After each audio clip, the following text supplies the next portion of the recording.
Hi friends, so today's our prepositions, which are they?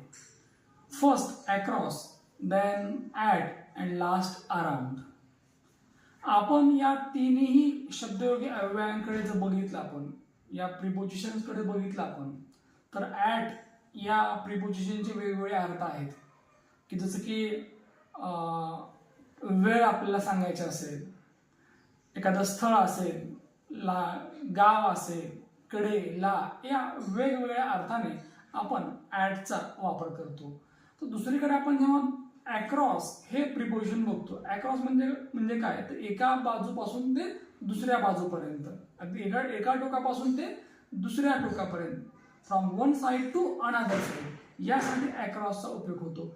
Around म्हणजे काय, च्या भोवती, खुर्चीच्या भोवती नाही का, घराच्या भोवती, शाळेच्या भोवती, बागेच्या भोवती, च्या भोवती म्हटलं की या ठिकाणी अराउंड आलं. तर पाहूया आपण with picture and with examples आपण प्रिपोजिशन्स. पहा आजच्या मालिकेतलं हे पहिलं प्रिपोजिशन अक्रॉस म्हणजे काय, एका बाजूपासून दुसऱ्या बाजूकडे, एका टोकापासून ते दुसऱ्या टोकापर्यंत. पहा या ठिकाणी अगदी आपण चित्र पाहत आहात की चेंडू रस्त्याच्या एका टोकापासून ते दुसऱ्या टोकापर्यंत गेलेला आहे. दिसतोय का, पहा नीट. लुक दिस पिक्चर व्हेरी केअरफुली.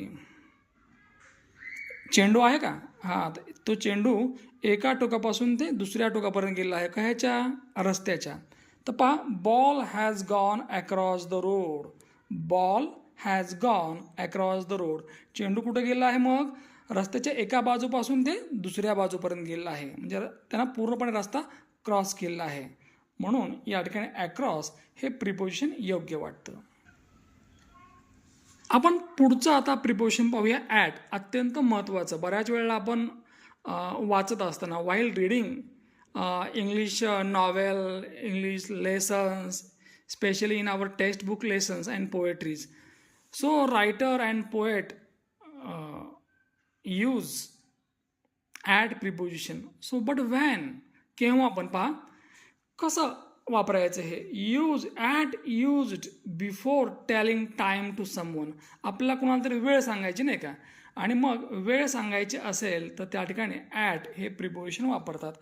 या चित्रामध्ये पहा शाळा दिसते. काय नाव शाळेचं बरं, आदर्श विद्यालय स्कूल बनसरोळा नाही का. तर ही शाळा आपल्याला दिसते. मग या शाळेला वेळ असेल, कारण कुठल्या गोष्टीला एक वेळ असते, जे सुरू व्हायला वेळ आहे आणि शाळा संपायला सुद्धा वेळ आहे. मग काय म्हणतात आपल्याला, Adarsh Vidyalaya school starts at 9:30 AM. Adarsh Vidyalaya school starts at 9:30 AM. कडे आणि ला या सुद्धा अर्थाने आपण ॲटचा वापर करतो. पहा, ॲट कॉलेज महाविद्यालयाला. लुक ॲट द बोर्ड, बोर्डाकडे बघा. एखादं लहान स्थळ असेल, गल्ली असेल, गाव असेल दर्शवण्यासाठी ॲटचा वापर करतात. आय लिव्ह ॲट बनसरोळा नाही का. ॲटचा पुढचा वापर पहा कसा आहे, यूज कसा आहे, वाचता या अर्थाने. जसं पहा, I shall get up at 6 o'clock. मी 6 वाजता उठणार. I shall get up at 6 o'clock. मी 6 वाजता उठणार. म्हणजे वाचता या अर्थाने आपण या ठिकाणी ॲट घेऊ शकतो. आजच्या मालिकेतलं हे तिसरं प्रिपोजिशन अराउंड. च्या भोवती. कुणाच्या भोवती, कोणाच्याही भोवती, अगदी खुर्चीच्या भोवती, घराच्या भोवती, गावाच्या भोवती, मैदानाच्या भोवती, एका मोठ्या चेंडूच्या भोवती नाही का. पहा, आपण पाहत आहात की या ठिकाणी अनेक लहान चेंडू आहेत. There are so many small balls. पण ते आहेत कुठं बरं, एक मोठा ब्लॅक बॉल आहे नाही का, त्या ब्लॅक बॉलच्या अवतीभोवती आहेत. आपण उदाहरण घेऊया आता अराउंडचं. Some white balls are around the black ball. एका काळा चेंडू आहे तो, त्या काळ्या चेंडूच्या अवतीभोवती हे बारके बारके व्हाईट बॉल्स आहेत. म्हणून उदाहरण आपलं तयार होईल, some white balls are around the black ball. तर तुम्हाला या ठिकाणी अराउंड च्या भोवती हे प्रिपोजिशन विथ द पिक्चर समजलं असेल. पहा, आपण विथ ॲक्शन प्रिपोजिशन समजावून घेऊ. मला असं वाटतं की समजून सांगणे याच्या वेगवेगळ्या पद्धती आहेत नाही का. There are so many methods of the teaching also. So as a English teacher I must use such a methods also. आजच्या आपण जे काही प्रिपोजिशन शिकलो आपण पाहिले आपण आत्ताच विथ पिक्चर नाही का. तर आता विथ ऍक्शन पाहूया आपण. पहिलं कुठलं प्रिपोजिशन आहे अक्रॉस. बरोबर की नाही. अगदी एका बाजूपासून ते दुसऱ्या बाजूपर्यंत म्हणजे एका टोकापासून ते दुसऱ्या टोकापर्यंत. पहा आता ही एक भिंत आहे आणि याचं दुसरं टोक कुठं आहे तिकडं आहे. तर मी काय सांगेन आता now I am going across the walls. I am going across the walls. Okay so you understand. चला पाहूया आपण या ठिकाणी दुसरं preposition second preposition at. At चा आपण वापर पाहूया आपण.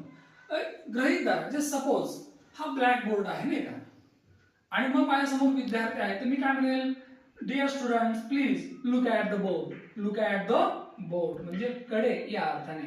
चला या ठिकाणी ॲट कॉलेज महाविद्यालयाला वेगवेगळ्या अर्थानं. सो की आपण वेगवेगळ्या अर्थाने ॲट वापरू शकतो. अगदी कडेला आपला वेळ दाखवायची असेल दर्शवायचे असेल अगदी स्थळ असेल एखादं गाव असेल हे सांगण्यासाठी त्याचबरोबर आपण अगदी वाचता या अर्थाने आपण हे प्रिपोजिशन वापरतो. चला आपण तिसरं प्रिपोजिशन पाहूया ते म्हणजे अराउंड नाही का. अराउंडचा अर्थ काय होतो च्या भोवती. पहा या ठिकाणी तुम्हाला मी दाखवत आहे की so this is my daughter Ishwari. Ishwari is running around me. माझ्या भोवती या ठिकाणी कोण धावत आहे Ishwari. Ishwari is now running around me. लक्षात अराउंडचा अर्थ तुम्हाला च्या भोवती माझ्या भोवती ती या ठिकाणी धावते. ईश्वरी इज रनिंग अराउंड मी. या ठिकाणी अराउंडचा तुम्हाला अर्थ समजला असेल. Dear friends, I think that whatever I have taught you today, there are near about 3 prepositions, and I hope that all my students, all my dear students who are really watching me, who just want to learn seriously, they have understood well. So I just simply request all of you, whatever I teach you, okay? So please practice it. Give time for the practice. Thank you very much.